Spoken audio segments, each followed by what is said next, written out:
নমস্কার বন্ধুরা, আমি এখন স্কুলে যাচ্ছি। তোমরা দেখতে থাকো ভিডিওটা সম্পূর্ণ।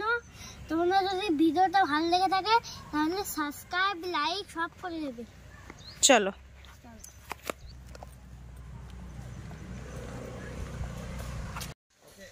এই যে বাপিকে নিয়ে স্কুলে যাচ্ছে এখন, তো চলো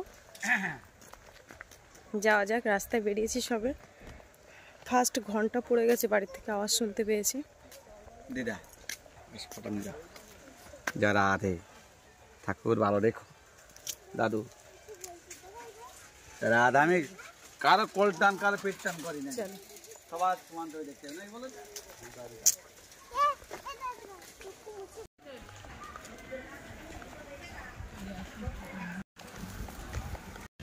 এখন আমরা স্কুলের কাছেই চলে এসেছি। এই যে স্কুলের মানে হাই স্কুলের পাশ দিয়ে যাচ্ছে। প্রথমে হাই স্কুল পড়ে, তারপরে প্রাইমারি। তো ও বাপিকে রোজ আমার এগিয়ে না দিয়ে আসলে হয় না, কারণ ও এদিকে ওদিকে চলে যায়। মানে কোনো দিনও ওকে ছাড়িনি, মানে যেদিনই স্কুলে এসে, রোজই স্কুলে আসে ওকে আমি নিয়েই আসি স্কুলের সঙ্গে করে। দেখো সবাই চলে এসছে স্কুলে, বাচ্চা। ঠিক আছে, আমি তাহলে চলে যাচ্ছি।